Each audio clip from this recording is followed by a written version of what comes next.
We are glad you're here this morning. So we're starting a new series on dysfunctional family. And so I've targeted a couple of your families, been watching you guys, and so we're going to use you. No, I'm kidding.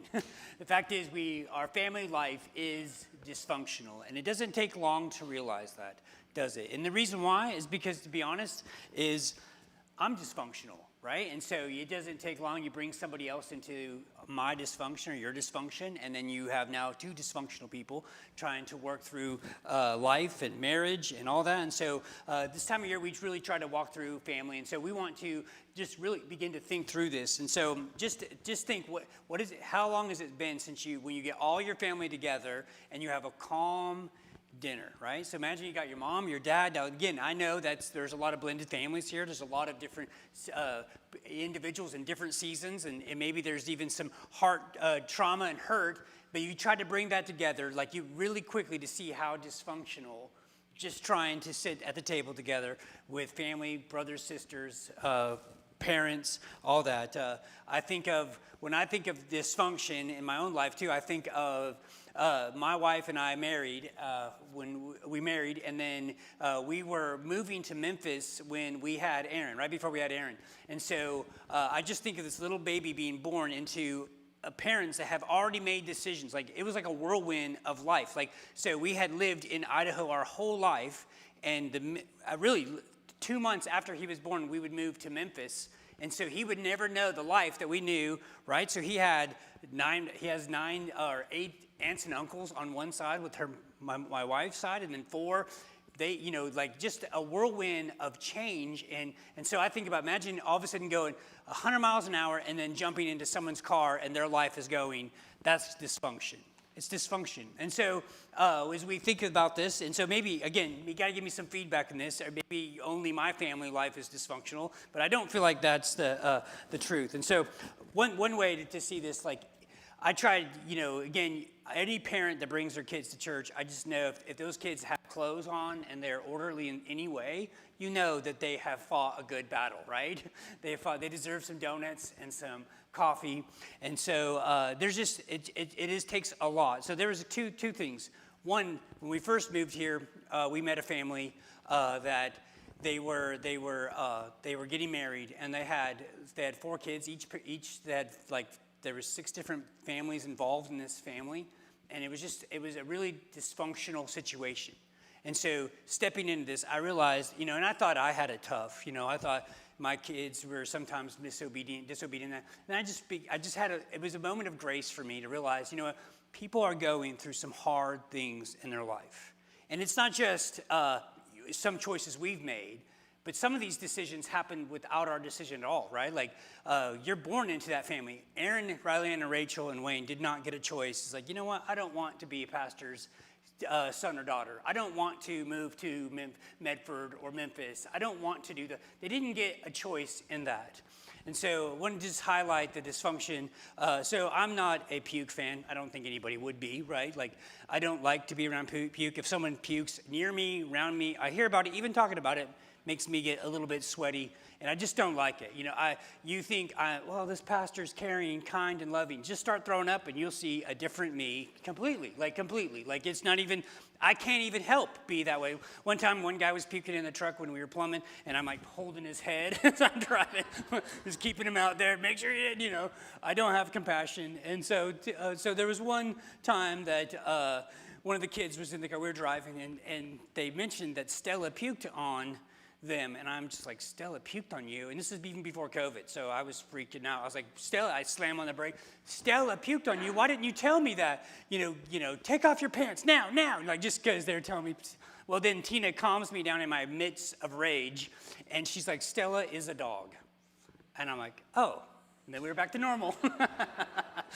And so again, it's chaos. There's days, and so another way to describe this is, I have 4 children, and the first one does something, and I'm like, don't do that. The second one does something, I'm like, please, hey, stop, don't do that. Third one does it. Now, they don't know the other 2 have done it, but now I'm a little bit grumpy, tired, and irritated that it keeps happening. And then the 4th one happens to do it, and I just lose my snizzle, right? Like, I just lose it. And so there is just moments of dysfunction is we've tried to function. Now again, I want the same thing you want. I want my family to love God, to live for God, to be obedient to the gospel, to follow. I want to live. I want to have a legacy of Christ followers, and so, but it is dysfunctional. And again, and I think we've worked hard to keep it somewhat peaceful on our front, and so I think I have grace and compassion for those that didn't. And so maybe you grew up in a family that wasn't functional and never healthy or whatever. And so as we think about this, I like I just said, we don't get to pick the family that we're a part of. We didn't get to choose the home we were raised in. We didn't get to choose our parents' baggage or not, right? Like we inherited that. And we didn't vote on this dysfunction. I didn't want my mom and dad to get a divorce when I was 2 months old. I didn't get a choice in that decision. I didn't ask for my stepdad to commit suicide and my mom to raise 4 people by himself. I didn't choose those things. I didn't choose my brothers and sisters to make choices for them. I didn't get a vote. Hey, who wants to do this or who doesn't want to do that? I didn't get a choice about the places I got to move. Like those were things that are where I got to raise, or the finances or the money that was brought in. Those were decisions that I was brought into, and many times you didn't get those choices. I didn't get to choose the uncle that was just a bully or said crude things during holiday seasons, right? Made things awkward. I didn't get to choose the brokenness or the situations. And so we think about dysfunctionality. Not only are we we have that in our own person, in our families, but we also had inherited it from their families. My mom was raised by her mom and stepdad who was abusive. I didn't get to choose my dad's situation, and so they brought that into their marriage, that dysfunction, and then I had my dysfunction, and I bring my kids up into this dysfunction, right? And so what is it? We have a lot of dysfunction going on, and I think I've said that probably 15 times, right? But it is dysfunctional.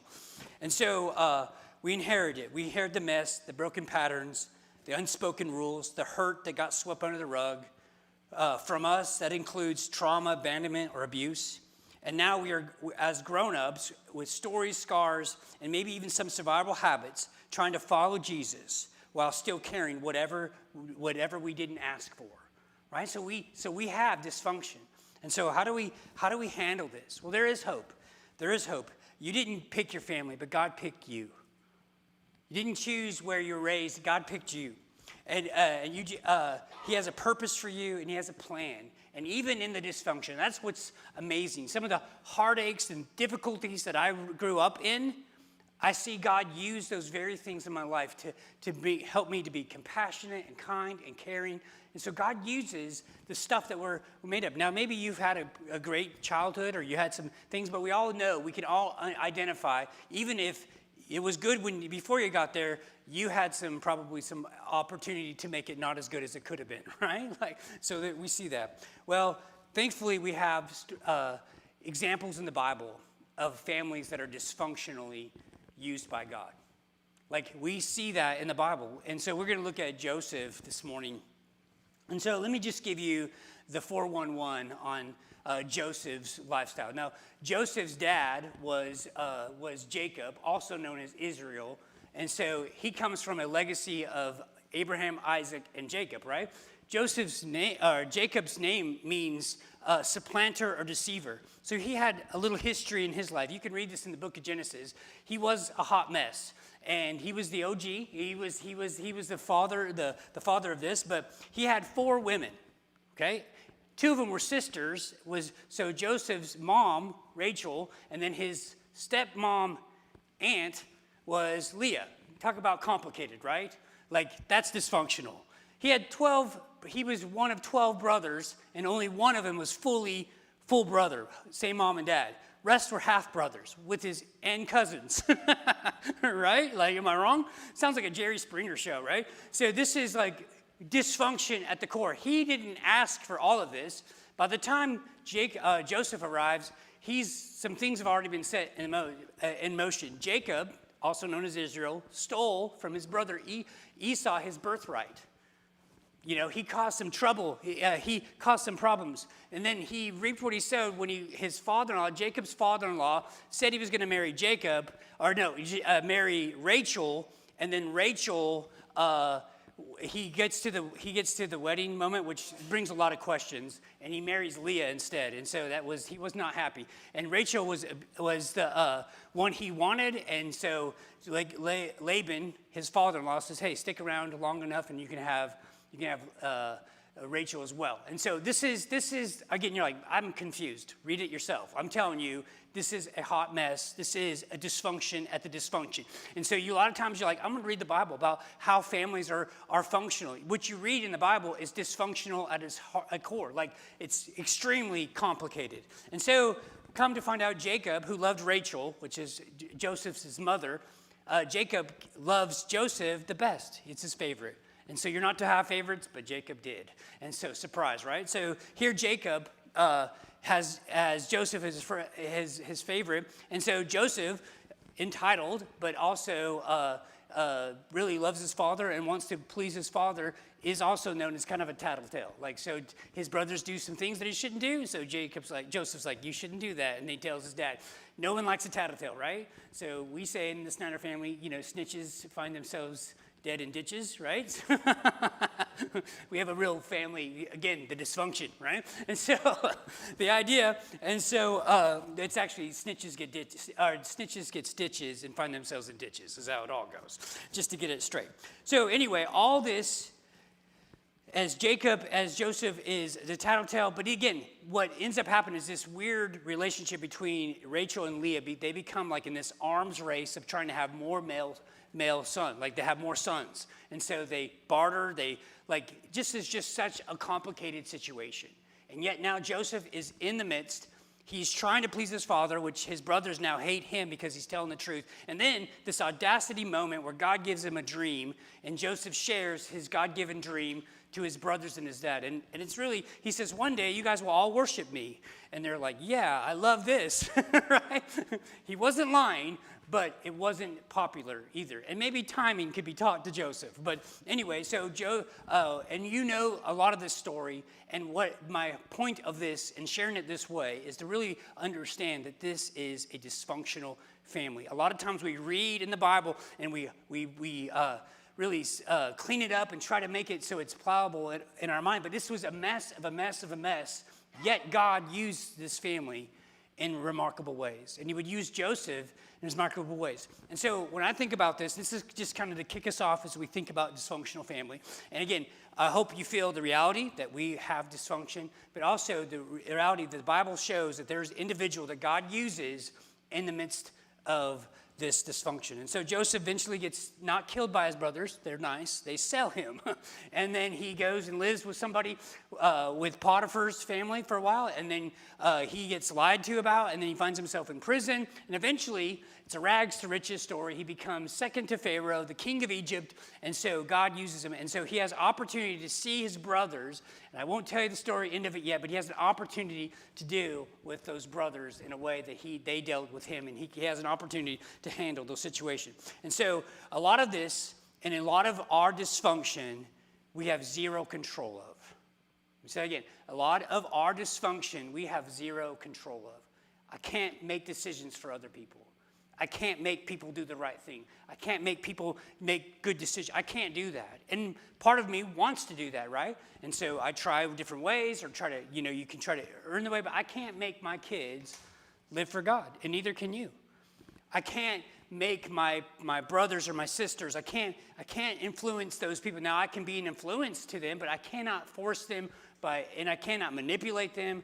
And if I do, it doesn't work the way I think it will, right? Like you think you're going to do it this way, and it doesn't. It always finds a bad situation. It's dysfunctional. But there are a few things, and we see it through the life of Joseph, that you can control. And so what I think as we walk through this dysfunction in this season is I want you to think about the things that you can control.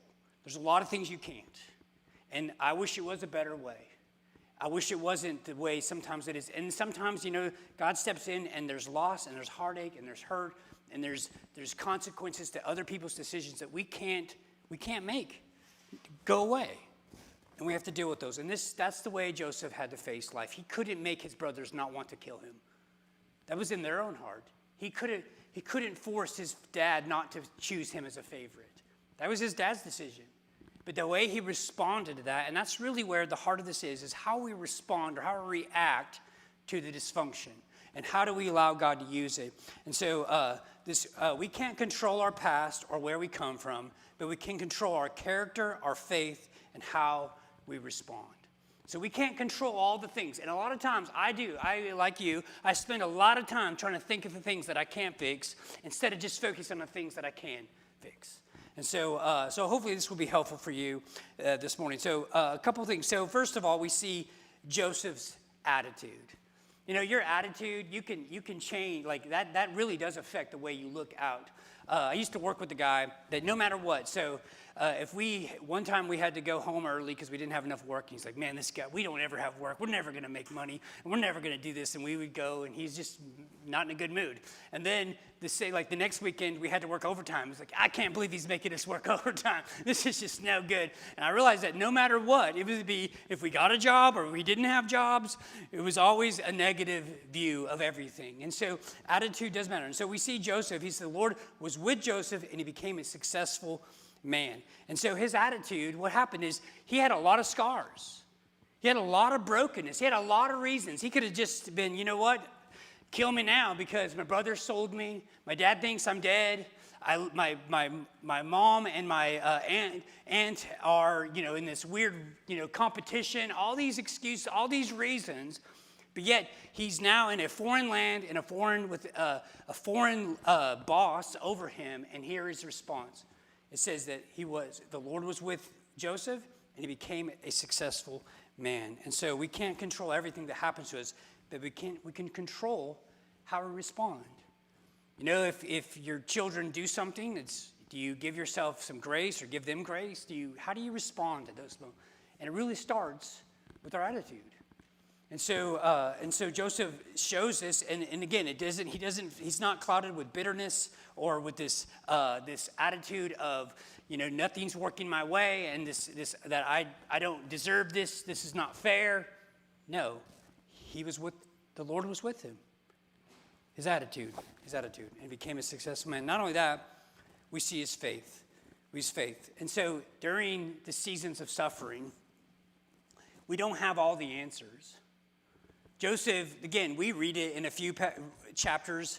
This was probably a 20-year span of difficulty, or 40 years by the time he was born, and by the time he became, they believe he was around 39 years old when he was became second to the king of Pharaoh. So in that season, there was some difficulties and hardship just hardship. And again, it didn't stop once he became successful. Like he had hardships later, eventually died, right? So there was hardships that he faced.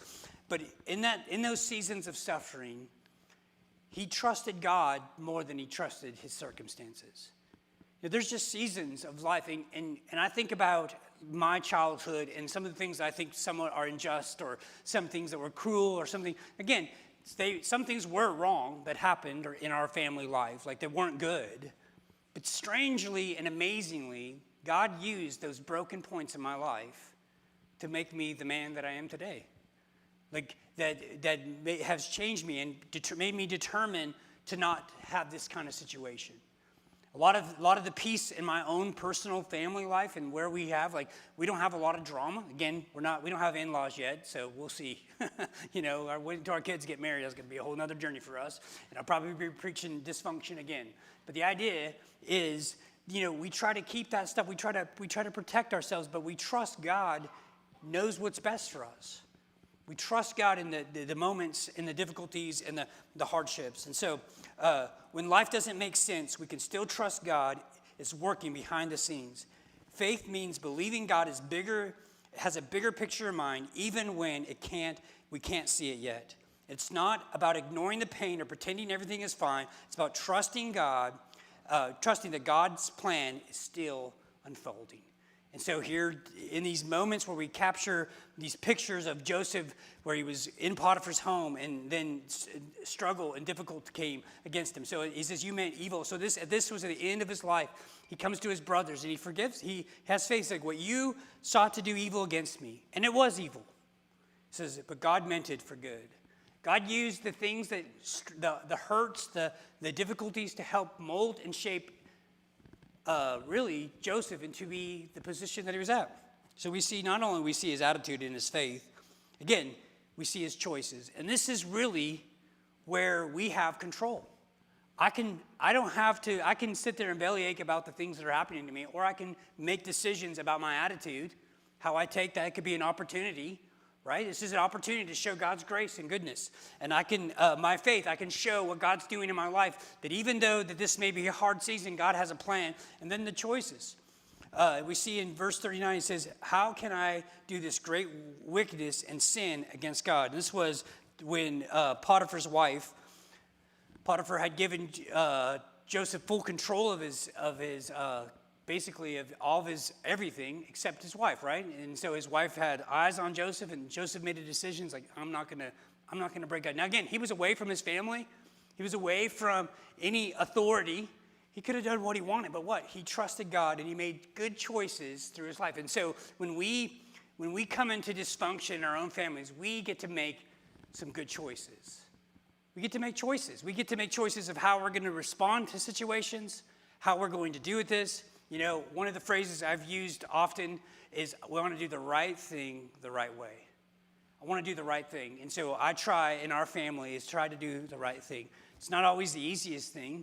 And then I even, I think as we read earlier today, as we open in prayers, is even going beyond that right thing and doing the God thing and showing grace to those that hurt us and showing forgiveness. And so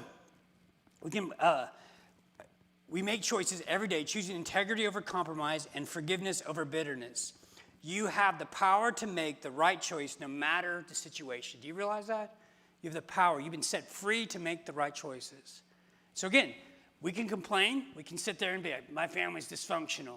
And they probably are. They probably are. And we could all have war stories of how dysfunctional. And I could tell you some, right? I think you could too, about how just crazy things have taken place in your families.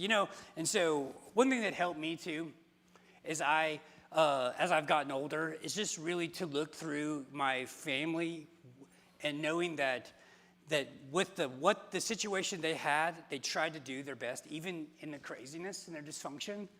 Like even some of the wildest things that they decided to do and how they raised or how they made decisions. It was, I believe at the very core, they tried to do what was right. They tried to do those things. So I give grace in those. So choices. So again, we see his attitude, we see his faith, we see his choices, and then we see his emotional response. And so it says, and he wept aloud.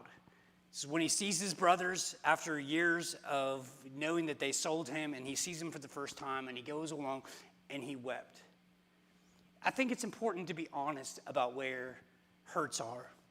A lot of times we want to sweep them under. There's some real hurts that some of you are facing. And so Joseph's humanity, and he applied this, that, it's okay to have emotion in these situations. When you're trying to live, and I'm telling you, because of it matters, emotions show up there, because there is real feelings, because it's really, but you can show the emotions that, I think it's to be honest about those emotions, and why is it angry, why am I sad, why am I emotional, those situations. And so Joseph wasn't a robot, he was a human. There was a lot of hurt, a lot of pain. And so one of the things that helped me in my own journey is I wrote down, it was probably a few years ago, I actually just sat and I wrote down my life kind of like a narrator, and just who I was born to, and just kind of gave a 30,000 foot view of how the relationships I had in the situation. It just helped me kind of take myself out of the middle of it, because there were some things that were said and done, and the thing of it is the problem, the part of the problem with dysfunction is I'm a part of the problem. And so I bring so you hurt me, and so I respond to your hurting me, and so you hurt this. And so there was moments where I had to begin to think through that. But what it did is it helped me kind of see my life, like I read Joseph, like as a narrative. And to see some of the things and the pain points, and to just get a different perspective. And so, but I do think our emotional response matters. Joseph expressed his emotions, but didn't let it control his actions. So there's moments where you love even though it hurts. When you forgive even though it's hard. When you show compassion when you want to show strangling, right? Like there's There's moments. And so, again, as we begin to think through this, and again, I believe our motive and our desire is to have gospel-centered families that love God. If we're going to have a healthy church, we have to have healthy families. If we're going to have healthy families, we've got to have healthy individuals that are honest about the way they feel, to be honest about before God and before others, and to deal with the real stuff that's under the surface. You can't hide that stuff forever. And so if there's some real things, again, I'm not a counselor, I'm not professional that way, but if you need to get those help, I encourage you to do that. But I also think there is some healthy, just being honest with yourself. You know, counselors and pastors, all that, I can't fix those things for you. Only God can. But you got to get them to be surfaced. You got to be honest about that. And I think Joseph in those moments, as he saw his brothers and he wept deeply, and he dealt with it. And so you can't hide those things. We know that because that's where it becomes unhealthy and becomes difficult to face. So we see not only his attitude, we see his faith, we see his choices, we see his emotions, his emotional response, and then finally we see his forgiveness. You know, I think forgiveness, a lot of times we think it's for that other person. Forgiveness really is for you. Because forgiveness doesn't mean reconciliation. Forgiveness really means, now Joseph would reconcile with his brothers, but forgiveness really is that he no longer going to hold that over his brothers anymore. He was going to trust God. He was going to do that. He says, God sent me before you to preserve for you a remnant on earth. This was bigger than Joseph. You know, when you begin to think your family and the dynamic that your family has more importance than just you. Your family has a purpose. God has designed and created your family for a reason and a mission. And so what we want to do is try to align our families with God's vision and direction. And so God had promised Abraham and Isaac and Jacob. And so that would go through Joseph and through the 12 tribes of Israel, right? The 12 brothers, those messy, dysfunctional group of individuals. And I didn't even tell you half the story, right? We could spend all day talking about what they did and how it affected other people. And some of those decisions are still affecting us today. And so we see the dysfunction. But I think at the core of being a functional family and a dysfunctional family is really the heart of forgiveness. Joseph didn't look at the situation. He looked at the God of the situation. And he knew that God was gracious in those moments. And I can tell you, there's been some things that have happened in our family life that were very hard to forgive. They're very hurtful and very pointed. But it wasn't because, Sean, I'm such an awesome guy, and I was like, I've got a little bit of forgiveness to give you. No, it's because the God that was with Joseph through his whole life, and at this moment, he felt, if you read the passage of Scripture in Genesis, over and over it says, and the Lord was with Joseph. He goes to prison, and the Lord was with Joseph. He was sold into slavery. The Lord was with him. God never left.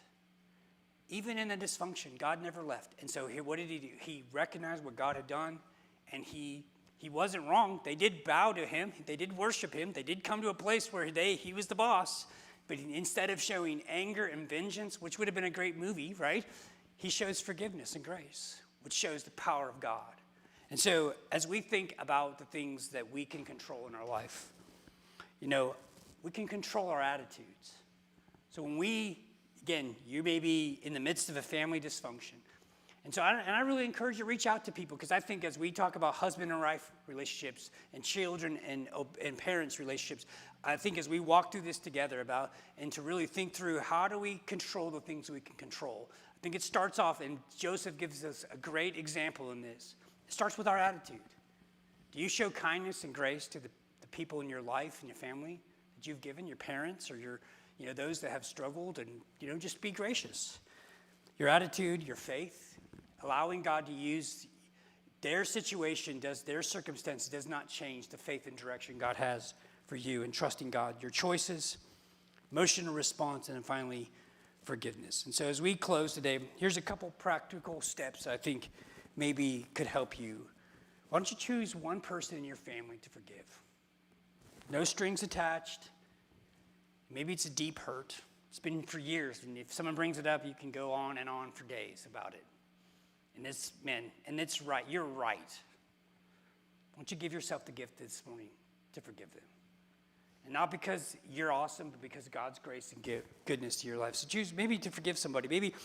Maybe it's establishing some healthy boundaries. That's one thing that we had to do. It was very hard. There's some people that in our life that we had to say, no, this is our home. We're going to function this way. We understand your dysfunction, and you can live your life the way you want, but here's some boundaries for our lives.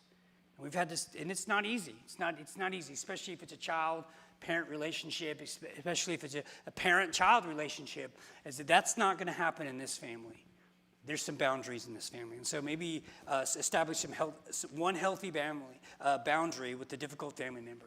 Again, and it's not easy, and I'm not telling you that it's going to be like, I did it, woohoo, and it's not going to feel good. It's not going to feel good. As you forgive, but you're trusting God to know what to do. And then I think finally, pray daily. God, redeem what I can't repair. You redeem what I can't repair.